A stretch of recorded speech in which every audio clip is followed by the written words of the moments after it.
Welcome to 3RR news బులెటిన్ల ముందుగా headlines. నారాయణపల్లిలో Sankranti సంబరాలు పాల్గొన్న సీఎం చంద్రబాబు కుటుంబం.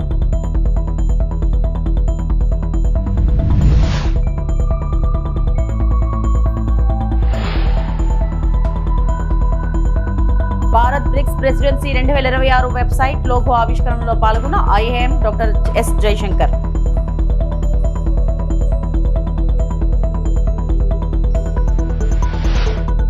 కేరళను మించిన ఆత్రేయపురం పడవల పోటీ.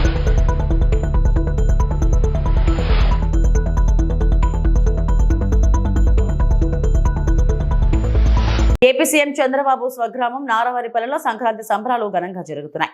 ఈ సంబరాల్లో సీఎం చంద్రబాబుతో పాటు ఆయన సతీమణి నారా భువనేశ్వరి, మంత్రి లోకేష్, నారా బ్రాహ్మణి, దేవాంశ్, బాలకృష్ణ, సతీమణి వసుంధరతో పాటు ఇతర కుటుంబ సభ్యులు పాల్గొన్నారు. ఈ సందర్భంగా ముగ్గుల పోటీలను భువనేశ్వరి, బ్రాహ్మణి పరిశీలించారు. సంబరాల్లో భాగంగా ఏర్పాటు చేసిన వివిధ క్రీడా పోటీల్లో దేవాంశ్ పాల్గొన్నారు.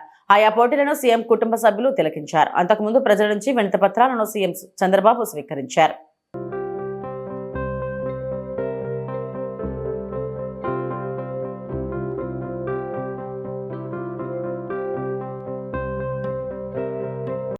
ఆపరేషన్ సింధూర్ కొనసాగుతుందని, త్రివిధ దళాల సమన్వయానికి ఇది నిదర్శనమని army chief general Upendra Dwivedi అన్నారు. భద్రతా సవాళ్లను ఎదుర్కోవడంలో భారత సైనిక సంసిద్ధత దీని ద్వారా స్పష్టమైందని పేర్కొన్నారు. అలాగే ఈశాన్య సరిహద్దుల్లో పరిస్థితులు స్థిరంగానే ఉన్నాయని, అయితే అప్రమత్తంగా ఉండటం కీలకమని వెల్లడించారు. చైనా సరిహద్దులోని భద్రత గురించి మాట్లాడుతూ భారత మోహరింపులు బలంగా ఉన్నాయని చెప్పారు. భవిష్యత్తులో ఎలాంటి అవాంఛనీయ ఘటనలు ఎదురైనా వాటిని సమర్థవంతంగా ఎదుర్కొంటామని ధీమా వ్యక్తం చేశారు. జమ్మూ కాశ్మీర్లో పరిస్థితులు సున్నితంగా ఉన్నా ప్రస్తుతం అవి నియంత్రణలోనే ఉన్నాయన్నారు. అవసరమైతే భూతల దాడులకు కూడా సిద్ధమేనంటూ పరోక్షంగా పాకిస్తాన్కు గట్టి హెచ్చరికలు జారీ చేశారు. Following the Pahalgam terror attack, a clear decision to respond decisively was taken at the highest level. Op Sindoor was conceptualized and executed with precision. Through 22 minutes of initiation on 7th May and an orchestration that lasted 88 hours up to 10th May, the operation reset strategic assumptions by striking deep, dismantling terror infrastructure, and puncturing the long-standing nuclear rhetoric. The army successfully destroyed 7 out of the 9 targets and thereafter played a pivotal role in ensuring calibrated response to Pak actions. As you may be aware, Operation Sindoor remains ongoing. Any future misadventure will be resolutely responded to. Here I must acknowledge the proactive role of all stakeholders at the national level, including CAPFs, agencies, civic bodies, state administration, and other ministries, whether it's MHA, MAITI, Railways, and many more. Operation Sindoor was the best example of tri-service synergy under clear-cut political directive and full freedom to act or respond. In JNK, since 10th May, the situation along the western front and JNK remains sensitive but firmly under control. In 2025, 31 terrorists were eliminated, of which 65% were Pakistan origin, including the 3 perpetrators of the Pahalgam attack neutralized in Operation Mahadev. Active local terrorists are now in single digits. Terrorist recruitment is almost non-existent, only 2 in 2025. Clear indicators of positive change in JNK include robust development activity, revival of tourism, and peaceful Sri Amarnath Yatra, which saw more than 4 lakh pilgrims, exceeding the 5-year average. The theme of terrorism to tourism is gradually taking shape. As regards the Northeast, neutral, transparent, and decisive actions by security forces, along with many proactive government initiatives, have led to a marked improvement situation in Manipur during 2025. Peaceful conduct of Durand Cup, resumption of cultural festivals like Shiroi Lili, Sangai, and renewal of suspension of operations, that is SU, with Kuki insurgent groups in September 25, have been key markers of stability. In response to turbulence in Myanmar, a comprehensive multi-agency security grid comprising of Assam Rifles, Army, and Home Ministry is working towards insulating the Northeast from spillover effects. With successful conduct of phase 2 elections in Myanmar, we should be able to engage each other more effectively now. As regards the HADR, humanitarian assistance and disaster relief, భారతదేశ bricks presidency 2026 అధికారిక website మరియు logo ఆవిష్కరణ కార్యక్రమంలో IIM doctor S Jayashankar పాల్గొన్నారు. ఈ కార్యక్రమంలో IIM doctor S Jayashankar మాట్లాడుతూ ప్రస్తుత ప్రపంచ వాతావరణం సంక్లిష్టమైన మరియు పరస్పరం అనుసంధానించబడిన సవాళ్లు, భౌగోళిక రాజకీయ అనిశ్చితులు, సంక్లిష్టమైన ఆర్థిక ప్రకృతి దృశ్యాలు, వాతావరణ సంబంధిత ప్రమాదాలు, సాంకేతిక మార్పులు మరియు నిరంతర అభివృద్ధి అంతరాలు ప్రాంతాల వారీగా దేశాలను ప్రభావితం చేస్తున్నాయి. ఈ సందర్భంలో అభివృద్ధి యొక్క వివిధ దశలలో జాతీయ ప్రాధాన్యతలను పరిగణనలోకి తీసుకొని సంభాషణ మరియు సహకారం మరియు ఆచరణాత్మక ప్రతిస్పందనను ప్రోత్సహించే ముఖ్యమైన వేదికగా బ్రిక్స్ మిగిలిపోయింది. When India prepares to assume the BRICS chairship in 2026, we do so at an important moment in the grouping's journey. In 2026, BRICS will complete 20 years since its inception, during which it has steadily evolved into a significant platform for cooperation among emerging markets and developing economies. Over the years, BRICS has expanded its agenda and membership, responding to changing global realities while remaining focused on people-centric development, fostering dialogue, and promoting practical cooperation. The current global environment presents complex and interlinked challenges, geopolitical uncertainties, complicated economic landscapes, climate-related risks, technological changes, and persistent development gaps continue to affect countries across regions. In this context, BRICS remains an important forum that encourages dialogue and cooperation and practical responses, taking into account national priorities at different stages of development. India approaches its chairship with a humanity-first and a people-centric approach, inspired by the guidance of Prime Minister Narendra Modi. Our chairship theme, Building for Resilience, Innovation, Cooperation and Sustainability, reflects our belief that cooperation among BRICS members can help address shared challenges in a balanced and in an inclusive manner. The theme underscores the importance of strengthening capacities, promoting innovation, and ensuring sustainable development for the benefit of all. The logo that we unveiled today reflects this approach. It combines elements of tradition and modernity, and the petals incorporate the colors of all BRICS member countries, representing unity in diversity and a strong sense of shared purpose. The logo conveys the idea that BRICS draws strength from the collective contributions of its members while respecting their distinct identities. The BRICS India website, which has also been launched this morning, will serve as a common platform during India's chairship. It will provide information on meetings, initiatives and outcomes, and will facilitate greater transparency and engagement. It will also help timely dissemination of information throughout the year.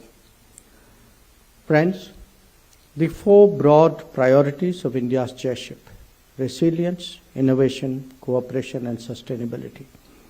They will provide a coherent and balanced framework across the three foundational pillars of BRICS: political and security, economic and financial, cultural and people-to-people exchange. రైతులకు గౌరవం దక్కేలా కుటుంబ ప్రభుత్వం పనిచేస్తుందని మంత్రి నాదెండ్ల మనోహర్ అన్నారు.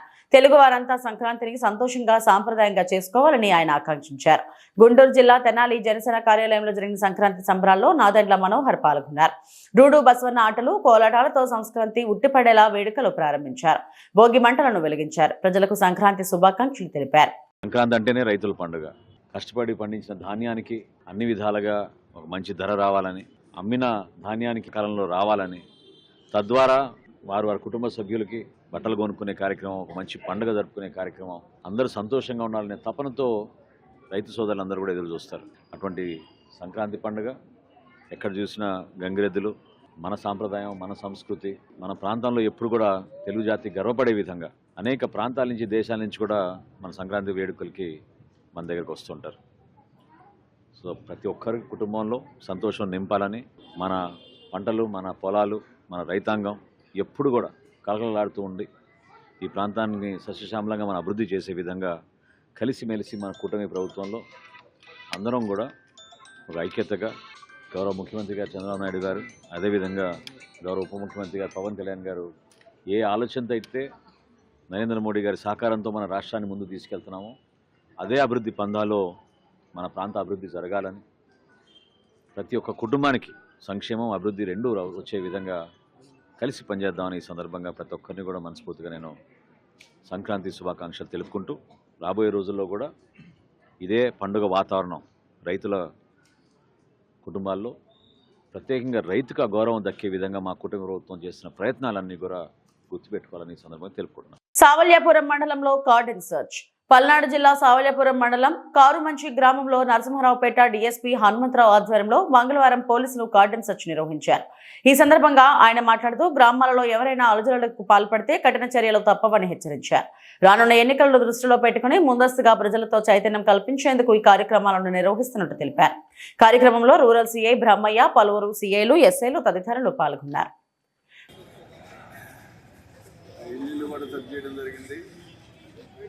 ఇందులో భాగంగా చర్చిలో భాగంగా సుమారు 34 రికార్డ్లెస్ 2 వీలర్స్, అలాగే ఒక ఇంటిలో బెల్ట్ షాప్ నడిపేస్తున్నటువంటి వ్యక్తి దగ్గర 7 వాటర్ బాటిల్స్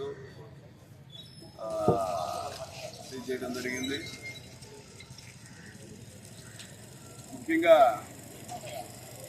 ఈ విలేజ్ని ఈ కార్నర్ సర్చ్ ఆపరేషన్కి ఎన్నుకోవడంలో ముఖ్యమైనది ఏంటంటే, కొంచెం ఈ ఊరు కాంప్లికేటెడ్గా ఉంటుంది. ఎప్పుడంటే వినాయక చవితికి కానీ అట్లా ఏదైనా ఫంక్షన్స్ అలాంటి వాటిల్లో 2 గ్రూపులుగా ఏర్పడి ఇంతకుముందు గొడవలు పడే సందర్భాలు ఉన్నాయి చాలా.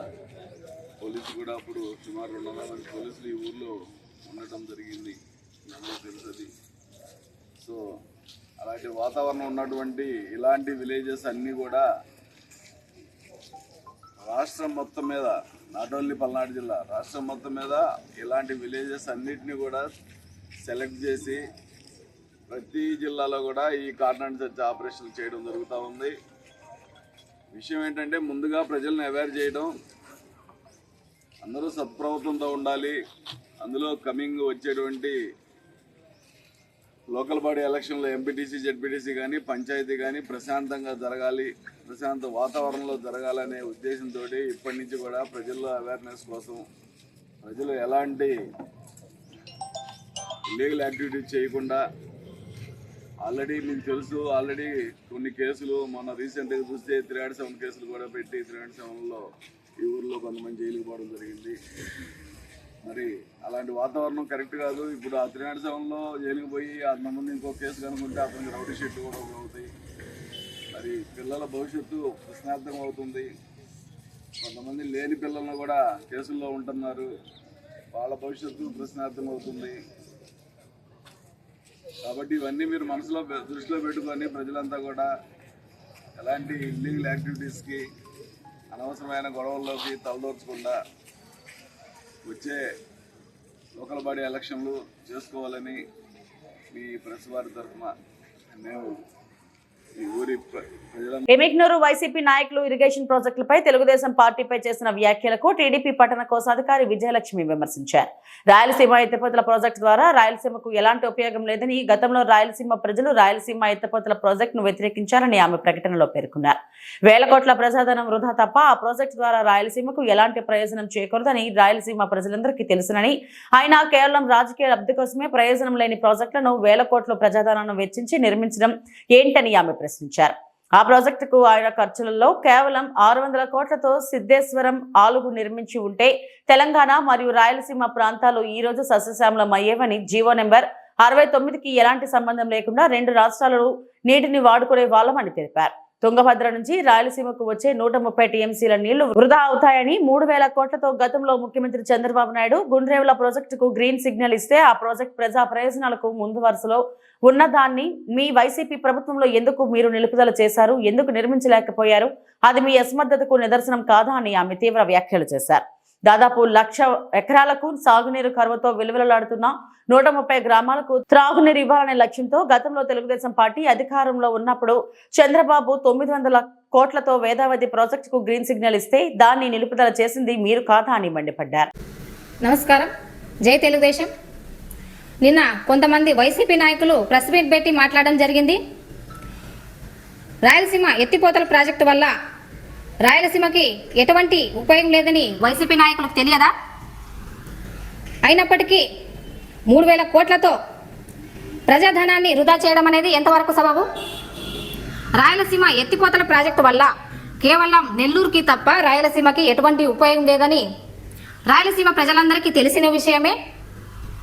20 క్యూసెక్కుల నీటి సౌలభ్యం ఉన్నప్పటికీ ఆ నీటిని నిలువ చేసుకోవడానికి రాయలసీమలో ఎటువంటి రిజర్వాయర్లు లేవని మీకు తెలియదా?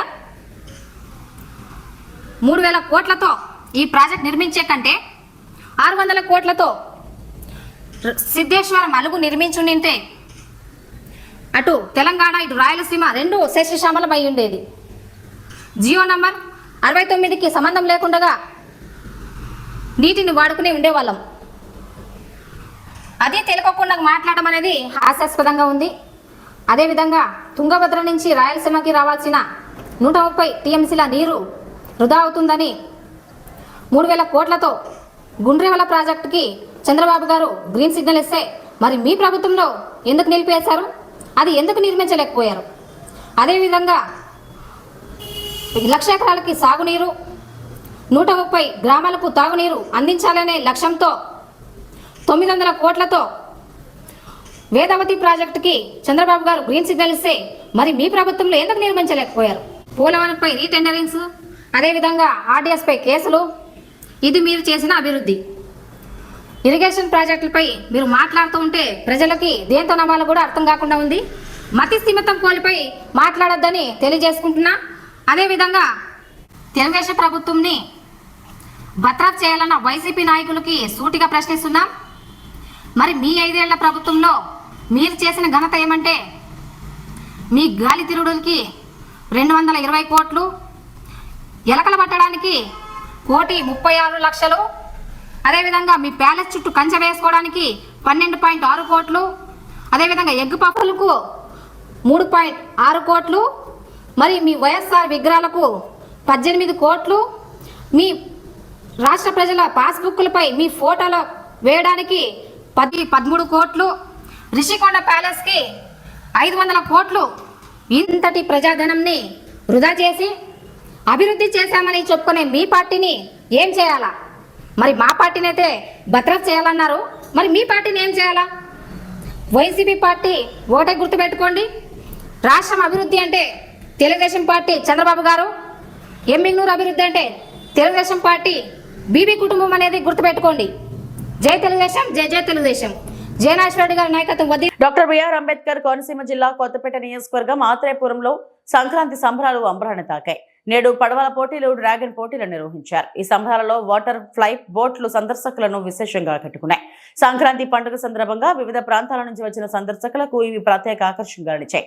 కార్యక్రమాలను అందరూ స్పష్టంగా వీక్షించేలా నిర్వాహకులు ఎల్ఈడి స్క్రీన్లను ఏర్పాటు చేశారు. గోదావరి తీరంలో జరిగిన ఈ కార్యక్రమాలు ఉత్సవాల సందడిని మరింత పెంచాయి. అంబేద్కర్ కోనసీమ జిల్లాలో ఆత్రేయపురం మండలంలో మన సహద్దార్ కాటన్ గోదావరి ట్రోఫీ ఉత్సవాలు, ఆత్రేయపురం ఉత్సవాలు జరుగుతున్నాయి. 2వ రోజు అండి ఈరోజు మన డ్రాగన్ బోట్ ఫెస్టివల్ జరుగుతుంది. డ్రాగన్ పోటీలు మన నేషనల్ వైడ్ టీమ్స్ ఈరోజు పాల్గొన్నాయి. దగ్గర సుమారు 22 teams national wide, AP, Telangana, Maharashtra, Kerala, అనేక రాష్ట్రాల నుంచి టీమ్స్ వచ్చి పాల్గొన్నారండి ఈరోజు. అలా మీరు చూస్తున్నారు మన కోనసీమ ఇక్కడ ఆత్రేయపురం మండలంలో ఇంత క్రౌడ్ పండగ ముందే 3 రోజుల ముందే మన బండారు సత్యానందరావు గారు ఇక్కడికి తీసుకొచ్చారు. మనకి అసలు జనం ఇంత క్రౌడ్ని మనం ఎప్పుడూ చూడలేదు. ఇదేదో పెద్ద తీర్థం కింద ఉన్నారు ఈరోజు. అక్కడ లొల్లలాకుల దగ్గర మన ఫుడ్ ఫెస్టివల్ కానీ అక్కడ బోట్స్ చూశారు. ఇక్కడ ఈరోజు అసలు మన ఇక్కడ ఆత్రేయపురం మండలంలో కానీ మన కొత్తపేట నియోజకవర్గం ప్రజలకి ఎప్పుడూ చూడనటువంటి జెట్ స్కీస్ ఫ్లై బోర్డ్స్, ఈ ఫ్లై బోర్డ్ అన్నది ఎక్కడో గోవాలోని అలాంటి బయట దేశాల్లో ఉండి వాటిని ఎమ్మెల్యే గారు మనకి ఇక్కడ తీసుకొచ్చి కన్నుల పండుగ కింద మనందరి గురించి తీసుకొచ్చి ఆయన ఇంత కృషి చేయటం వల్ల ఇంత గొప్పగా జరుగుతుంది. ఇది మాకు ముందుగా మేము మన కొత్తపేట నియోజకవర్గ ఎమ్మెల్యే బండారు సత్యానందరావుకి ప్రత్యేక ధన్యవాదాలు తెలియజేస్తున్నాం. అలాగే మా కమిటీ తరపున కమిటీ సభ్యులు అందరం కూడా ఇక్కడ వచ్చే వాళ్ళకి ఏ ఇబ్బంది లేకుండా అందరికీ కూడా అన్ని ఏర్పాట్లు చేసాం. ఈ టీమ్స్ పాల్గొన్న వాళ్ళకి కూడా స్పెషల్గా ఫుడ్ ఏర్పాటు చేసాం. అలాగే పోలీసు వారు వాళ్ళు సహకారం చాలా అందిస్తున్నారు మాకు. ఇక్కడ ట్రాఫిక్ కూడా మీరు చూసే ఉంటారు, మార్నింగ్ నుంచి అసలు ఎక్కడ రోడ్స్ అన్నీ బ్లాక్ అయిపోయినాయి. వాళ్ళకి కూడా ధన్యవాదాలు చెప్తున్నాం. మీ మీడియా మిత్రులకు కూడా అసలు ప్రత్యేక ధన్యవాదాలు చెప్పాలి. మేము కష్టపడ్డామంటే మా కష్టాన్ని ఎమ్మెల్యే గారు పడ్డ కష్టాన్ని మీరు మొత్తం దేశవ్యాప్తంగా మీరు ఎంత తీసుకెళ్తున్నారంటే మీకు ప్రత్యేకంగా ధన్యవాదాలు తెలియజేయాలి మీ మీడియా మిత్రులందరికీ కూడా.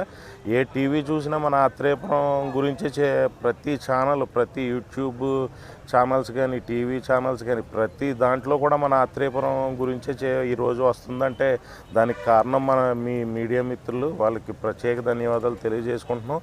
రేపు 3వ రోజు, రేపు కూడా సెమీఫైనల్ అలాగే ఫైనల్స్ జరుగుతాయి. అలాగే కైట్ ఫెస్టివల్ కూడా జరుగుతుందండి.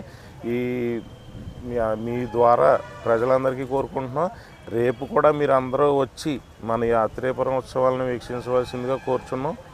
అనంతపురం నగరంలో గత కొన్ని రోజుల నుంచి చోటు చేసుకుంటున్న అనేక పరిణామాలకు సంబంధించి ఎమ్మెల్యే దగ్గుబాటి పేరు మరియు గంగారం పేరు చెప్పి ఇష్టానుసారంగా మాట్లాడుతున్నారని, ఇలాంటి వ్యవహారాలను ఎలాంటి పరిస్థితుల్లోనూ ఉపేక్షించేదే లేదంటూ తెలుగుదేశం పార్టీ నగర అధ్యక్ష కార్యదర్శులు సుధాకర్ యాదవ్, ఫిరోజ్తో పాటు టీడీపీ నేతలు తీవ్ర స్థాయిలో మండిపడ్డారు. ఈ సందర్భంగా మంగళవారం ఉదయం అనంతపురం నగరంలోని అర్బన్ కార్యాలయంలో మీడియా సమావేశాన్ని నిర్వహించారు. కొన్ని ఛానల్స్ను అడ్డు పెట్టుకుని ఇష్టానుసారంగా వ్యవహరిస్తున్నారని, ప్రజలకు తప్పుడు సమాచారాన్ని అందించేందుకు కక్షపూరితంగా వ్యవహరిస్తున్నారంటూ తీవ్ర ఆగ్రహాన్ని వ్యక్తం చేశారు. నగరంలో జరుగుతున్న అనేక పరిణామాలకు కేవలం కొందరిని బాధితులుగా తీర్చిదిద్దేందుకు పనికట్టుకుని వ్యవహరిస్తున్నారని, దీనిని ఉపేక్షించేదే లేదని తెలిపారు. ఎక్కడా కూడా పేరు చెప్పి వసూళ్లకు పాల్పడడం జరగడం లేదన్నారు. ఈ అంశానికి సంబంధించి కఠినంగా వ్యవహరిస్తామని హెచ్చరించారు. అనంతపురం అర్బన్ ఎమ్మెల్యే దగ్గుపాటి ప్రసాద్ గారి పైన కొంతమంది గిట్టని వాళ్ళు, అలాగే ఆయన రాజకీయ ఎదుగుదలను ఓర్చుకోలేక అనంతపురం అర్బన్లో ఏ సంఘటన జరిగినా దానికి ఆ సంఘటనను ఎమ్మెల్యేకి అనువాదిస్తూ ఎమ్మెల్యే పైన బురద జల్లే కార్యక్రమం గత కొన్ని నెలలుగా జరుగుతూనే ఉంది. దానికోసం మా ఎమ్మెల్యే గారు అనునిత్యం చెప్తూనే ఉన్నారు. ప్రతి మీటింగ్లో కూడా ఎవరైనా నా పేరు వాడుకుంటే డైరెక్ట్గా నా దగ్గరికి వచ్చి ఆ సమస్య నాకు చెప్పాలా అని ప్రతి మీటింగ్లో చెప్తున్నా అవేవి వినకోకుండా కొంతమంది అదే పనిగా బురద జల్లే కార్యక్రమం చేపట్టడం జరుగుతుంది. నిన్న లేక మొన్న ఒక ఎగ్జిబిషన్ నిర్వాహకుడు ఎమ్మెల్యే గారు డబ్బులు అడిగారని స్వయంగా ఎస్పీ గారికి ఎమ్మెల్యే గారు అనుచరుల పైన కంప్లైంట్ ఇవ్వడం జరిగింది. దీని పూర్వపురాలు ఒక్కసారి మనం పరిశీలిస్తే మొన్న ఎగ్జిబిషన్ రోజు లోపల మా ఎమ్మెల్యే అనుచరులు అనే చెప్తున్న వ్యక్తులు కొంతమంది మా వాళ్ళు లోపల ఉన్నారు. వాళ్ళకి డబ్బులు అవసరం ఉండి డబ్బులు ఇవ్వడానికి మా వాళ్ళు లోపలికి వెళ్తుంటే మా వాళ్ళు లోపల ఉన్నారు, వాళ్ళు డబ్బులు అడిగారు, డబ్బులు ఇచ్చేసి వస్తామంటే లేదు టికెట్ తీసుకొని మీరు పోవాలా అని మా వాళ్ళతో గొడవ పెట్టుకునే మాట వాస్తవం. గొడవ పెట్టుకొని వాళ్ళే మా వాళ్ళని అక్కడున్న సిబ్బంది ఎవరైతే కంప్లైంట్ ఇస్తున్నారో వాళ్ళ బంధువులంతా కలిసి మా ఎమ్మెల్యే చెప్తున్న వ్యక్తులపైన దాడి చేయడం జరిగింది. దానికి నిదర్శనం ఆ రోజు జరిగిన సంఘటన గవర్నమెంట్ హాస్పిటల్లో ఎమ్మెల్సీ కూడా అయింది. వారిపై ఎక్కడ కేసు పెడతారనే భయంతో వాళ్ళు నిన్నటి రోజున ఎస్పీ గారికి ఎమ్మెల్యే గారి అనుచరులు మాపై దాడి చేశారని, డబ్బులు అడుగుతున్నారని ఇలా బెదిరింపు ధోరణితో వ్యవహరిస్తున్నారు. మేము ఎగ్జిబిషన్ నిర్వహణకి మేము ఒక్కటే ప్రశ్నిస్తున్నాం. ఎమ్మెల్యే గారు 2 సంవత్సరాలైంది ఎమ్మెల్యే అనంతపురం అర్బన్కై. ఆల్రెడీ మీరు ఒకసారి ఎగ్జిబిషన్ నడిపారు. రెండోసారి కూడా నడుపుతున్నారు. రెండోసారి మా ఎమ్మెల్యే నిజంగా నీ మీద కక్ష కట్టి ఉంటే పర్మిషన్లు వచ్చేవా? ఇవి ఇప్పటివరకు నా బులెటిన్ అప్డేట్స్. నమస్తే.